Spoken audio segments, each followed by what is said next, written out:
Tonight, going to court. And when on one hand, OHIP's attorney stands up and says she should not only not be paid, but also should be out of pocket hundreds of thousands of dollars. A Kingston doctor is stepping up her battle after an order to repay the Ontario government hundreds of thousands of dollars billed in connection with COVID vaccines. Building up, not out. It's not going to be an automatic overnight. We're going to wake up and have 4 units on every lot. The change is designed to be gradual. A zoning bylaw review meant to encourage greater housing density in Ottawa, but will it leave some feeling like the neighbors are looking down on them?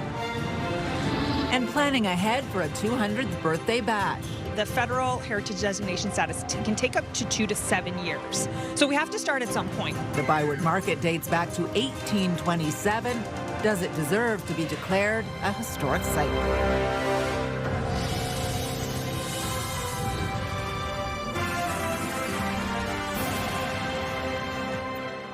Good evening. It was a story that made national headlines. A Kingston doctor ordered to repay the Ontario government hundreds of thousands of dollars relating to COVID-19 vaccines. Now she's taking her fight to court. Dr. Elaine Ma organized drive-through clinics during the height of the pandemic, for which the government says she improperly billed. CTV's Katie Griffin is here with more on this. Katie. Well, Patricia, Dr. Elaine Ma says she organized these clinics to get as many people vaccinated as quickly as possible. She's now hoping an Ontario court will reverse the decision requiring her to pay back more than $600,000. Her lawyer arguing the general manager of OHIP should have used discretion. Hi there, can I get your health card number, please? Scenes like this, a familiar sight during the COVID-19 pandemic. In this situation, I was trying to help out the general public in getting 35,000 people vaccinated. Dr. Elaine Ma organized drive-through vaccine clinics in the Kingston area. Years later, she's now fighting an order to repay the Ontario government $600,000 for improper billing in divisional court. We're in a family medicine shortage, and we need to support our doctors. We need them to feel appreciated. And when on one hand, OHIP's attorney stands up and says, Dr. Ma did great work. Thank you very much. We're no way trying to diminish that. And then on the other hand, say, but this actually wasn't anything extenuating. And therefore, she should not only not be paid, but also should be out of pocket hundreds of thousands of dollars. Those two statements aren't congruent with each other. The government says Ma misused an OHIP billing code because she hired unpaid Queen's medical students as volunteers, and the vaccines were not administered in her office. Writing in a statement, with the exception of one referring to Ma, who incorrectly billed the ministry for 21 times their eligible payments, all doctors who hosted vaccination clinics across the province use this special code to bill for vaccination at community clinics. Ma says there are broader impacts. If the stance that OHIP has, which is that the physician can no longer bill for the services that are administered or done or performed by medical students, then essentially it is a situation where physicians are being asked to pay to train medical students. They're being asked to forfeit their own income. OHIP stepping in and saying, no, you can't do things in an efficient manner, then that limits our ability to provide care to our patients. The Ontario Medical Association says Ma's innovative response saved lives and that she should be applauded, not punished. A decision on this is not likely to come until early next year. Patricia. CTV's Katie Griffin live for us tonight. Thank you. And you can scan the QR code on the bottom of your screen to link to us online or visit ctvnewsottawa.ca. We have more details on the Kingston doctor's challenge against that OHIP clawback. Well, the city is one step closer to allowing three-story homes to be built in all neighborhoods across Ottawa. Councillors are set to vote on a new zoning bylaw aimed at increasing housing density and supply as people struggle to afford shelter. CTV's Austin Lee joins us live now to break down the final draft of this bylaw. Austin. Yeah, well, Patricia, obviously taller multi-unit buildings are already allowed in some neighborhoods, but now the city is looking to expand that right across Ottawa, in some cases allowing up to 6 units per building. I think it sucks. It's really hard for a lot of people to afford housing. Ask any young person about the possibility of home ownership, and you'll likely hear the same response. It's not even been something that I've actively thought about because it's so out of the way in terms of like possibility for me. Unless you can afford like $100,000 down payment, you can't really get a house. According to the Ottawa Real Estate Board, the average home in Ottawa goes for more than $700,000, leaving many young people to question their future in the city. I'm a student at Carleton about to graduate, and it's like I'm considering moving away to like find somewhere to actually live. The city hopes part of the housing affordability solution comes from increasing density. Stacked townhomes, row townhomes, those sort of things that are now going to be considered on every lot in the city are even more important because there is value in owning a home. The final draft of a new sweeping zoning bylaw would pave the way for 3-story multi-unit homes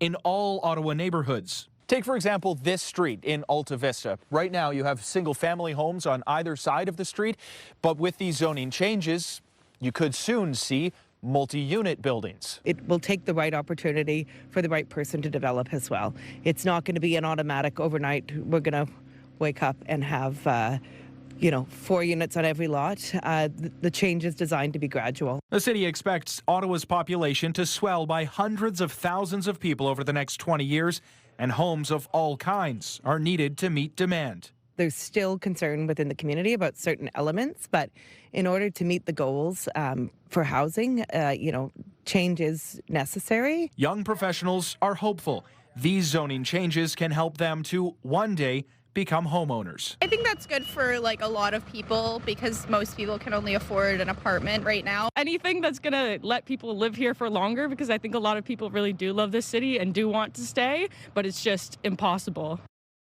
Also included in the zoning changes, increasing the maximum height for a high-rise building from 27 stories to 30 stories and reducing the required distance between apartment buildings. There will be a joint committee meeting on December 17th to vote on the proposed changes before a final vote by council in late January. Patricia. All right, CTV's Austin Lee live for us tonight. Thank you.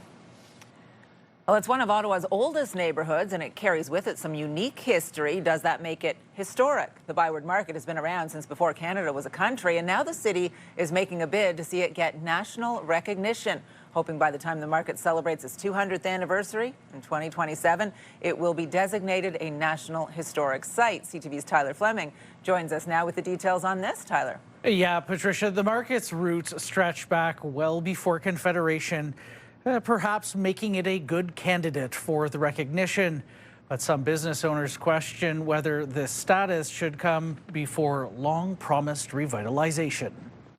Glen Allen is sweeping through the capital. We are competing, representing British Columbia at the Canadian Senior Men's Curling Championship. Between bonspiels, touring the ByWard Market. This is fabulous. It's, to be honest, I was born in Ottawa. Haven't set foot back here since I was 6 years old. And yeah, it's just kind of cool hanging out. The area predates Confederation, opened in 1827.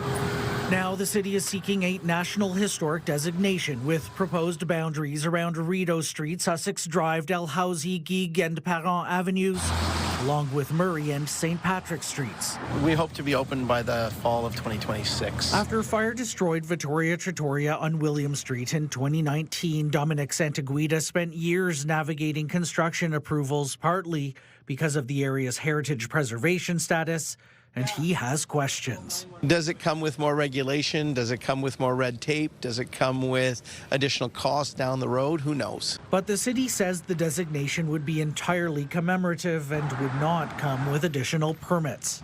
Still, Santaguida says the focus should remain on revitalization. The issue of parking and homelessness and people with mental health issues, these are things that probably should be addressed more quickly than having an urgency to get a plaque about heritage designation. Those are absolutely valid points, and we are working on those things.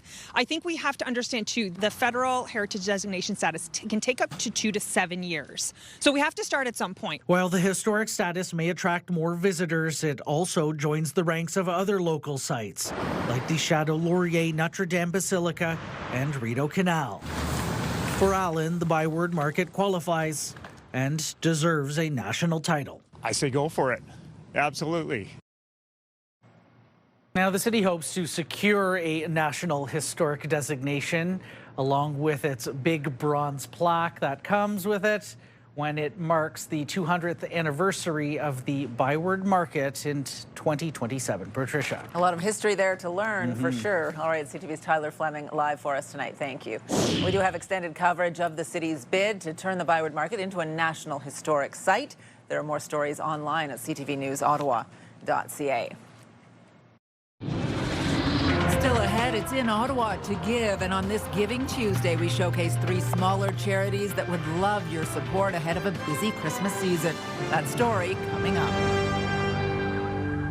Well, here's a live look now through our Centennial Glass Sky Cam. It is not warm out there, -9 at the moment, but not quite as windy as it was yesterday, so that certainly helped for people who were out there walking around today. And Jackie is across town at 1D Studios for us tonight. Jackie.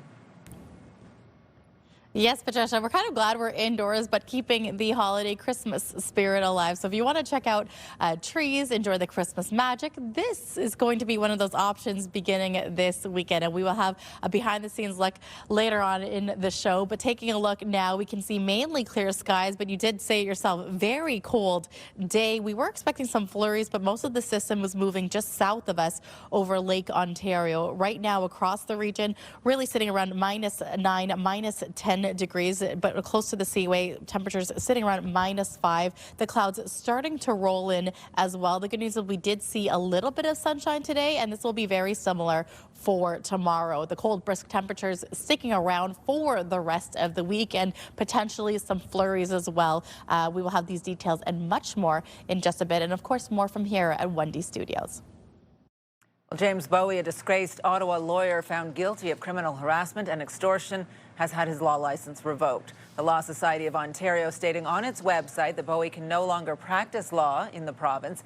In March, he was convicted of extortion, uttering death threats and criminal harassment. He was later sentenced to 4 years in prison. One of his former clients, Leanne Aubin, says he offered her legal services in exchange for oral sex, and during his trial, court heard he asked a friend to obtain a firearm for him to help him, quote, get rid of Aubin. Ottawa police are looking to identify 4 suspects in connection with a break-in and credit card fraud that happened over the summer. Police say 3 men and 1 woman may have been involved in a break-in sometime between August 25th and 26th, and later used stolen credit and debit cards to make purchases downtown. Anyone with information is asked to contact Ottawa police. Well, anyone hoping to visit Ottawa's new Central Library at LeBreton Flats next year will have to wait. The new library was scheduled to open in the summer of 2026, but construction delays will push that opening into at least 2027. The new $334 million library is a joint project between the city and Library and Archives Canada. Construction started in 2021, and it was initially expected to open in late 2024. A new opening date has not been confirmed. Well, the city is looking to boost its use of artificial intelligence. A co-pilot is already being put to use, and now a more formal policy is in the works. CTV's Stefan Keys is here with everything we know so far. Steph. Patricia, it probably comes as no surprise that AI is coming to City Hall, and so far we've learned that this is how they plan to use it. Staff say they'll use AI to screen resumes and applications. So far, the feedback from the city manager is that it greatly speeds up the process, especially since they often get hundreds of applicants for a single position. The city also plans to use it to boost productivity. During the co-pilot, office workers used AI to provide information, putting in prompts more than 100,000 times within a single month. And right now, the city is also looking to use it to track municipal assets. While that may sound a little obscure, this vehicle that you're looking at right now is an example. This city car with a camera mounted on top goes around snapping photos and captures aspects of the city that artificial intelligence can sort through and provide information that could help with future urban planning. It could also give a better idea of environmental changes taking place in the city and do so much quicker than how information has been gathered in the past. So far, more than 3,000 city employees have been part of the pilot, trying out AI and its efficiency, and we know the policy around its use should be coming in the new year. According to the city manager, they want to make sure they are using it responsibly and will be looking at making sure they are using it in a way that respects privacy. Patricia. All right, CTV's Stefan Keys live for us tonight. Thanks, Steph. The demand in our city is ever growing, not just at our clubhouses, but overall. After all of the Black Friday and Cyber Monday shopping, it is now time to give back. We'll highlight some local organizations that would love your support this Giving Tuesday. Jackie. Thanks so much, Patricia. We are now inside the immersive experience, and the great news is right now we're in the Nutcracker hallway. Lots of decor to see. Work continues to be underway as well, and very soon we will be taking a closer look at what they have up to here at Wendy Studios in just a bit. But for now, here's a live look through our Centennial Glass Sky Cam, where temperatures are still very brisk right now when you factor in the wind chill, feeling closer to about minus 13. 'Tis the season to lend a helping hand, Ottawa. Join us for the CTV Your Morning Ottawa Food Drive on Friday, December 12th. We're teaming up with the Ottawa Food Bank to help our neighbors this holiday season. Drop off your non-perishable food items at 87 George Street or make a monetary donation, allowing the Ottawa Food Bank to buy what's needed most when it's needed. CTV Your Morning Ottawa Food Drive, December 12th, proudly sponsored by Doyle Saluski. SNR Mechanical is proud to partner with Toy Mountain once again this year. Drop off your unwrapped presents to our office location here in Orleans on Vanguard Drive. SNR Mechanical and Toy Mountain, helping families this holiday season.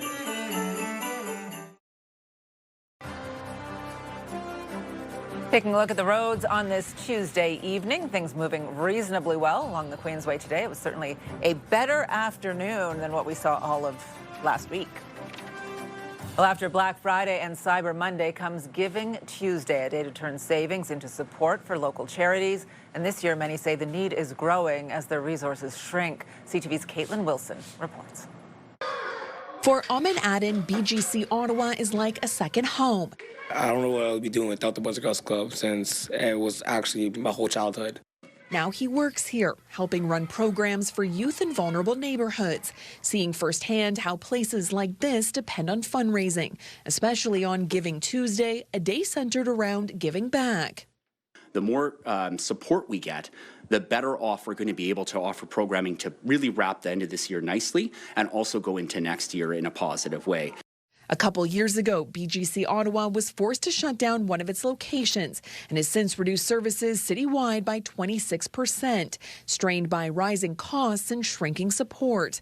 And they're not alone. Canada Help says charities across the country are facing fewer donors and tighter budgets. Every cent, every dollar counts for them. And so the impact that you can create in your local community is great. We're seeing a huge demand. At Daybreak Housing, the day comes with hope. The nonprofit wants to purchase a 7th home, expanding supportive housing for people transitioning out of homelessness.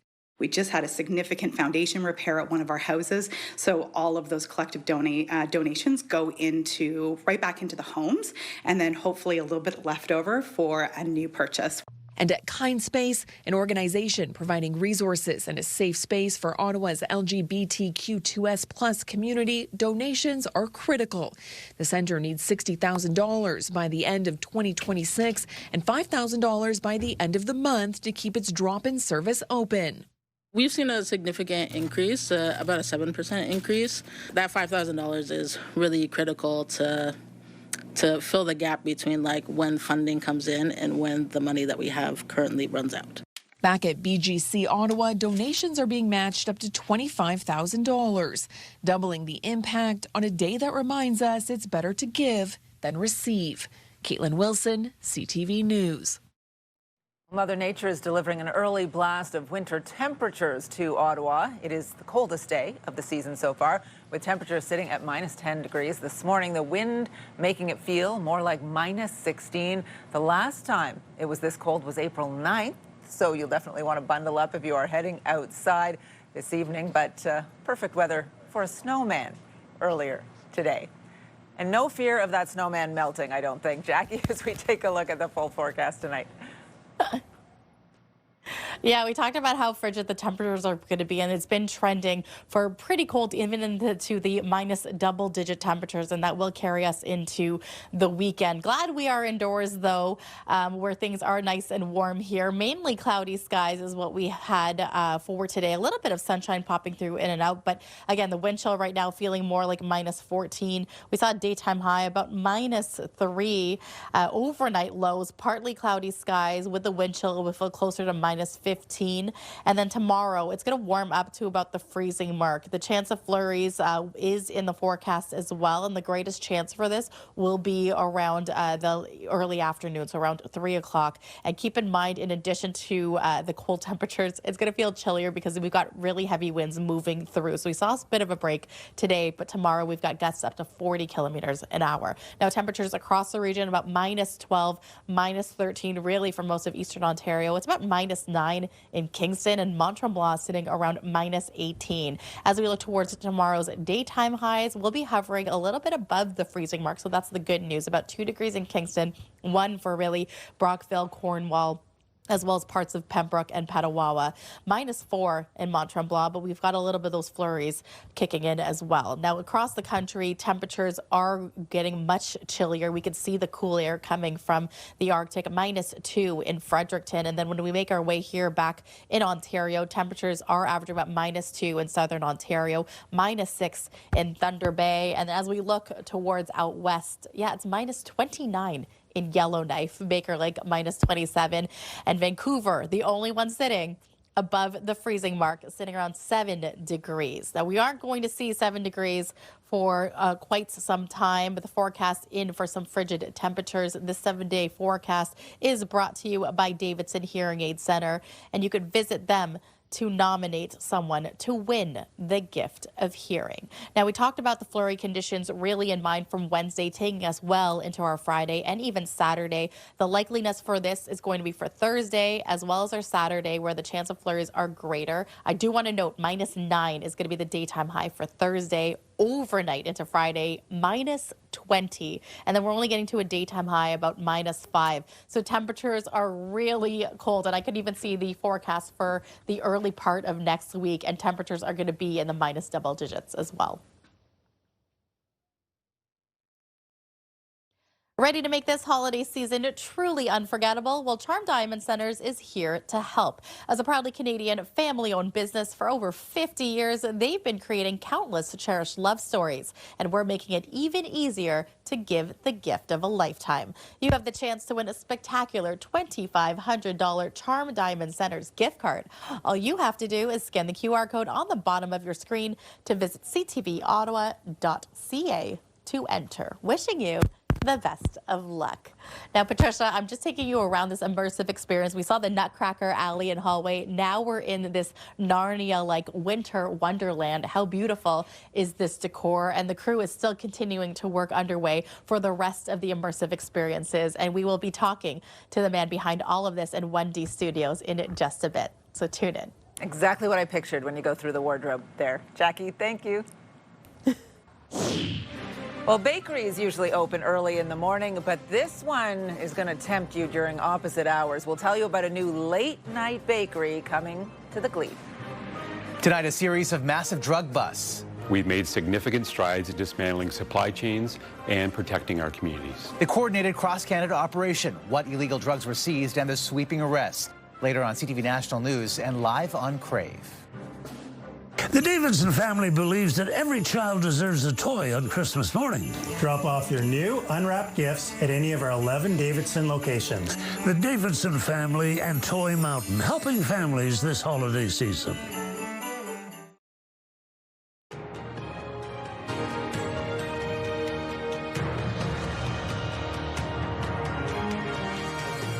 Well, to Queen's Park now, where the province's Auditor General has released her annual report. The focus this year on health care. The AG says Ontario is falling short when it comes to connecting residents with primary care. CTV's Queen's Park Bureau Chief Siobhan Morris reports. Ontario's Auditor General finds big gaps in monitoring doctor billing practices. In her annual report, Shelley Spence flags physicians putting in for over 100 hours in just a day, 365 days of work a year, and far more than their peers, sometimes all three. Those were all very shocking to me. The government estimates anomalies could cost taxpayers in the ballpark of $500 million a year. If there is waste in the billing system, and we're not saying there is, we're just saying it needs to be reviewed. And if it could be recovered, you could use that money to hire more family physicians. The parliamentary assistant to the Minister of Health, dismissive of eyebrow-raising bills. Well, no, we're not. Maybe you're talking about hypotheticals. I'm talking about an actual process. He explains healthcare and its billing system are complex. So we need not automatically jump to an assumption. The Ministry of Health says the problem cases the auditor identified are being investigated. This isn't really about the individual doctors as much as it is about the fact that the government refuses to put enough people in charge of monitoring these things. The auditor also flags a lack of collaboration and planning on getting Ontarians linked to primary care. While the province has boasted about clearing half of a waiting list, Healthcare Connect is failing to meet the moment. Ontario health teams are saying it's not working, patients are not using it, family doctors are not using it. Spence notes that only about 11% of those without a doctor are using the service. Maybe if you advertised that it's available to people, it might start working. Ontario hasn't updated its communication plan to tell doctors and patients about the program in a decade. For generations. This was the biggest year on record for government advertising, $112 million through the end of March. 38% of that bill covered ads the Auditor General describes as being mostly to foster a positive image of progressive conservatives. It's important both before or after an election cycle for the public to be informed with nonpartisan government advertising. That is what we're doing. That is what we're committed to. A rule change by the previous Liberal government allowed this kind of advertising. That was the wrong thing to do. It makes me mad. Not as mad as I am about the way they're spending money right now. The government's defending disorganized management of its PPE stock, something that's led to $1.4 billion worth of gloves, masks, and gowns literally being thrown away. Blown up in smoke. The auditor says some of this stuff expired or was purchased post-pandemic in long-term contracts. The gear not always fitting the needs of the people who use it. Yeah, well, I guess I would ask a question. Would you like substandard PPE to be used with your children? Siobhan Morris, CTV News. Now, some other stories you need to know right now. A popular bakery in Old Ottawa South is set to close its doors for good. CTV's Stefan Keys joins us now with the details on this and other stories. Steph? That's right, Patricia. Life of Pie has been a staple in the neighborhood of Glebe for nearly 20 years, or Old Ottawa South, but it will shut down later this month. The owners making the announcement on social media saying the last day will be on December 28th. They did not say why they're closing the longtime bakery and cafe on Bank Street, but thanked patrons for their support over the past 18 years. Meanwhile, a late-night bakery is opening a few blocks away on Bank Street near 5th Avenue. Insomnia Cookies will be open until 1 a.m. Sunday to Wednesday and until 3 a.m. Thursday through Saturday. This is the first location in Ottawa. The grand opening is this Saturday in the afternoon. Out comes Carl. One pass over. It's Sanderson. He scores! Jake Sanderson ties it at 1. The Sens will be looking for a win in the final game of their extended road trip tonight, especially after a disappointing 6-1 loss against the Dallas Stars on Sunday. The Sens are in Montreal tonight, facing off against the Habs. Puck drop is 7 p.m. The Sens are back at home Thursday night, hosting the Rangers at the CTC. Only goal allowed on the power play. And the Ottawa Charge are playing at TD Place, and the players and fans will be showing their support for head coach Carla McLeod. Yesterday, McLeod shared that she would be temporarily stepping back to start treatment for breast cancer. She will not be behind the bench tonight, but players and staff will be wearing pink ribbons for their walk-ins. The Charge are hosting Minnesota tonight. Puck drop is 7 p.m. And Patricia, it has been wonderful to see how the city, the league, the Sens have rallied behind Coach McLeod, and we wish her all the best as she seeks her treatment. Yeah, that's really the point she wanted to make yesterday when she was talking, was how great the support has been, and I'm hoping for a sea of pink tonight would be beautiful, even though she's not behind the bench. Definitely. So definitely wishing her well. We want to go back out to Jackie now, who is at 1D Studios, where there's a bit of a winter wonderland happening. Jackie. Yes, Patricia, we keep moving at different rooms and locations. Each one gets better and better. Right now, we are in the gingerbread home, which is more than tricks and treats. And we just want to pop through what looks like a mirror, but actually it's part of this immersive experience. Shane Boucher, you are the president of 1D Studios. You have such a wonderful crew who turn things around so quickly from Halloween now into the holiday season. Talk to me about season 2 of The Magic of Christmas.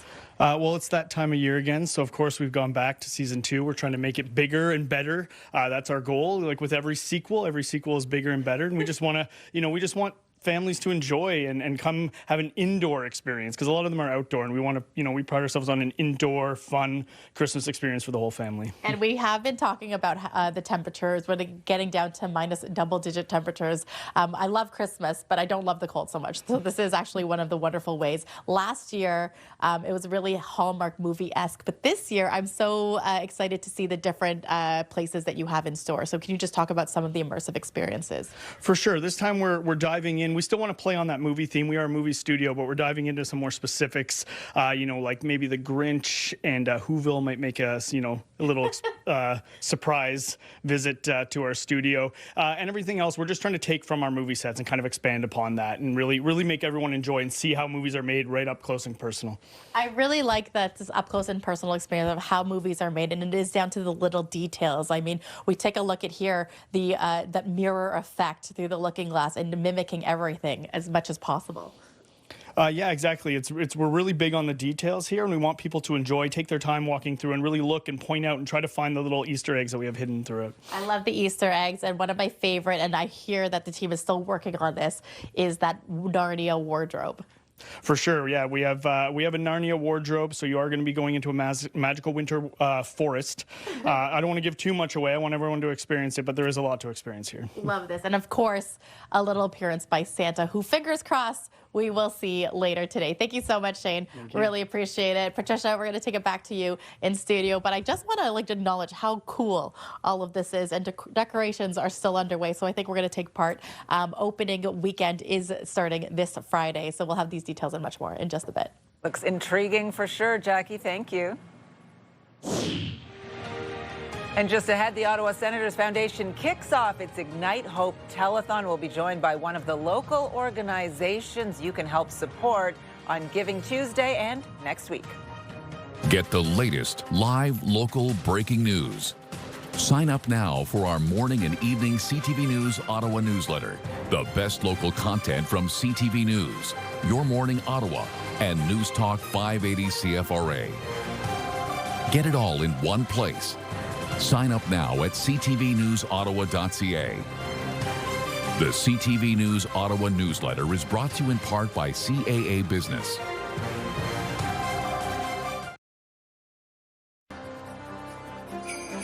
Well, the Bell Media building is lit up bigger and brighter this year. We want to thank our friends at Christmas Decor from Nutrilon. Well, today is Giving Tuesday, a time to help give back to the community and support local organizations. And the Sens Foundation is doing just that, kicking off the Ignite Hope Telethon. Every year, that telethon helps organizations providing pediatric care, mental health services. It also helps people access sports and family support. And although the telethon is physically taking place during next Tuesday's game against the Devils, you can actually start donating online as of today. Very appropriate on Giving Tuesday.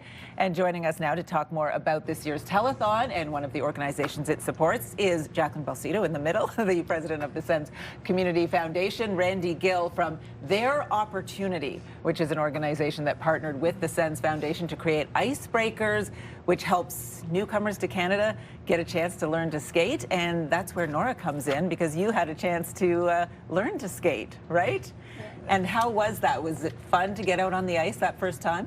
Yeah, that was really fun. I learned how to skate. I entered in the ice. I was just falling, so they asked someone to be with me and learn me. That was really fun.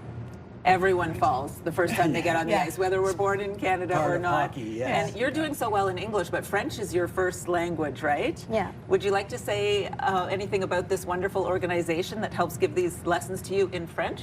Yeah. Ok. J'aimerais bien continuer à faire du ice skating. Et dans le même programme, parce que j'aime beaucoup mes coachs. Bon, j'espère que je vais toujours faire. Okay, so you'd love to continue in that program because you like your coach and it's been really helpful for you. Yeah. Awesome. That is so great. And Randy, that must make you feel really good to hear that kind of response. Absolutely, yeah. Tell us about this program and why this was an important endeavor for you. That's so important because it's giving kids that are brand new to Canada an opportunity to participate and be social with other folks that are brand new to Canada. And it was all female. It was led by female coaches, Amazing. elite coaches. They're incredible. They bonded so well.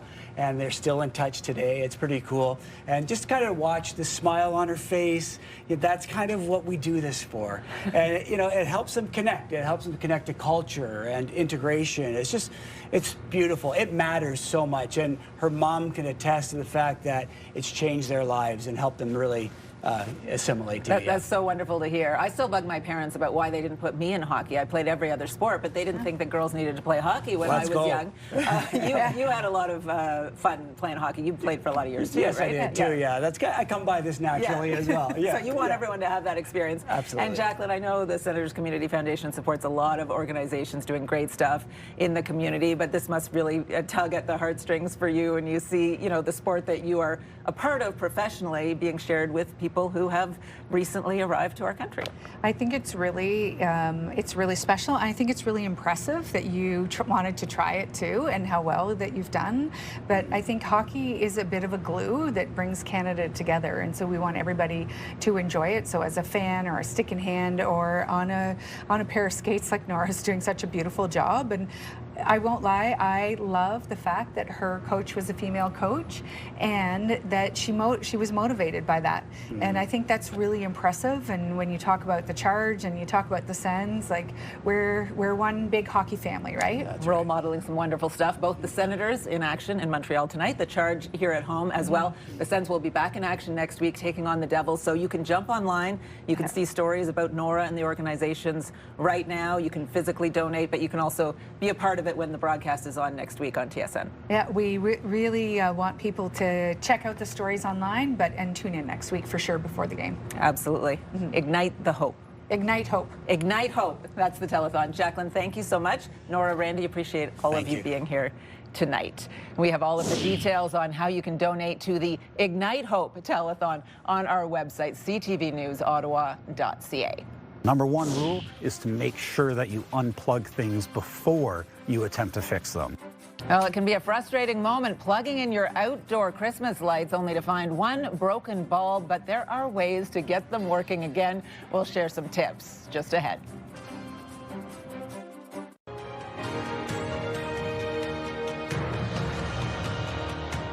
Well, it's the time of year when many people are hanging up Christmas lights outside their home, but the winter weather can be hard on string lights. It can be especially frustrating and expensive if you need to replace them every few years. But there are ways to try and make those lights last. Here's CTV's Pat Ford.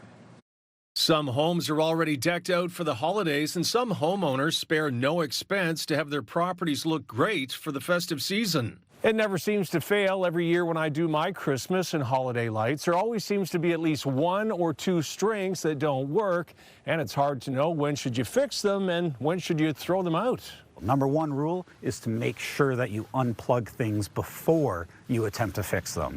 Kyle Tobin of Christmas Lights Toronto says his company has been decorating homes for the past 35 years. He says, unfortunately, many holiday lights are not built to last. The problem is that consumer lights, retail version lights, are not designed to withstand more than one or two seasons, whereas commercial grade lights are meant to be replaceable.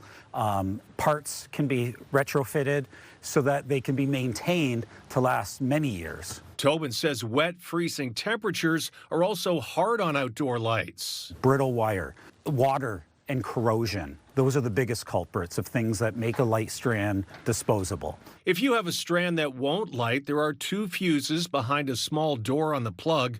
Replacing them with fuses that came with your original set or that you purchased separately could fix the problem. If this doesn't fix it, there's a good chance you need to throw out your lights. Plug her in, and if it works, then you've probably solved the problem. Also check bulbs for corrosion.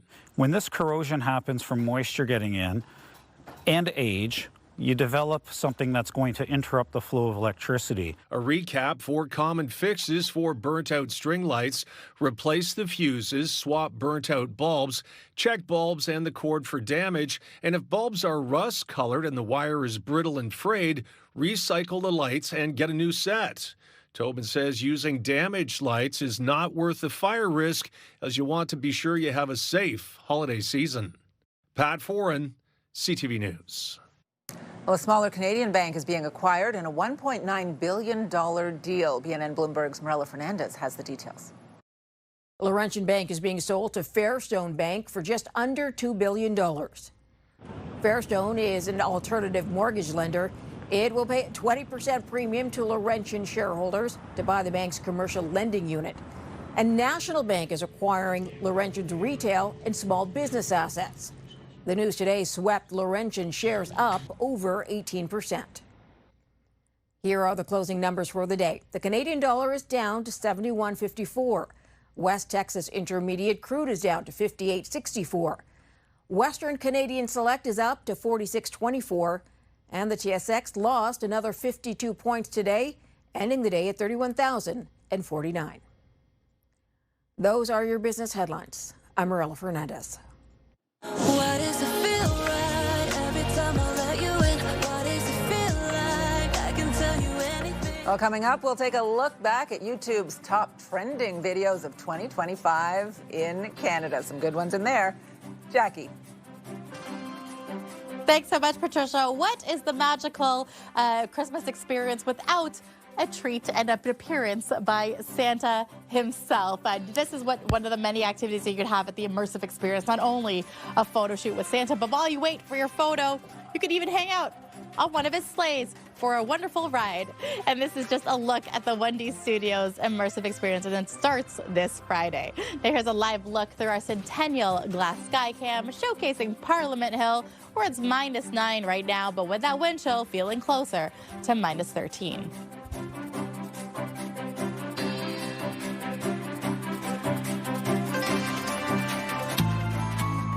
The magic of the holidays is here, and this year the need is greater than ever. Let's ensure every child in our community feels the joy with CTV and Move 100's Toy Mountain.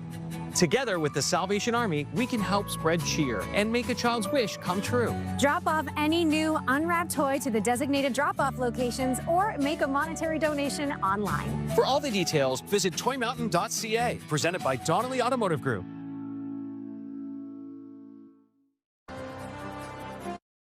Hairstyles, courtesy of Salon Fiorella. Well, here's what's on CTV tonight. E-Talk, The Big Bang Theory, MasterChef Canada, The Traitors Canada, and 9/11. Final check on the weather now. Out to Jackie. Again, Patricia, I cannot stress how much I enjoy being indoors the last couple of days because of how brisk it's been, and it's going to continue to remain frigid temperatures as we get to the rest of the week. Tomorrow morning, -9 to start things off, but factor in the wind chill feeling closer to -14. So you really want to bundle up. Cloudy skies are in store, and then by the afternoon, there is a likeliness that we could see some flurries moving through eastern Ontario, getting to a daytime high about 1 degree, and then Thursday, -9 is the daytime high before it dips overnight lows to -20 into our Friday. So it's not likely until Monday that we will see some sun and cloud. I want to keep an eye out on Sunday, though, where we are anticipating periods of snow to really move through. So winter is here for the first week of December, and that can only mean one thing, is that jolly old St. Nick here.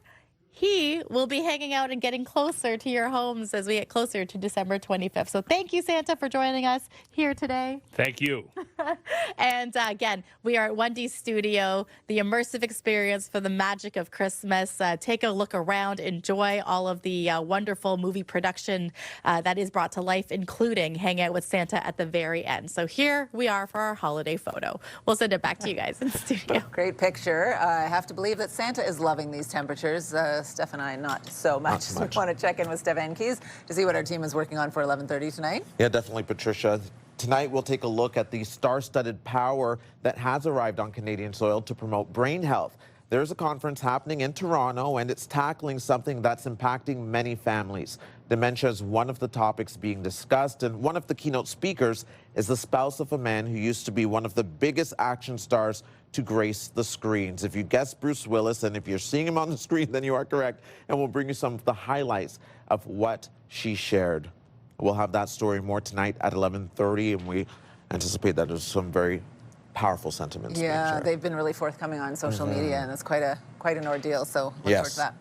Finally for us tonight, YouTube has released its list of the top trending videos in Canada this year. It appears K-pop hit all the right notes with viewers.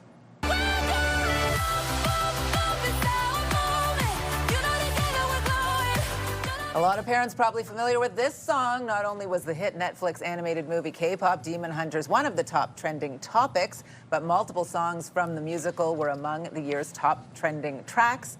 And the song APT by Bruno Mars and Rosé of the K-pop group Blackpink listed as the top YouTube song of the year.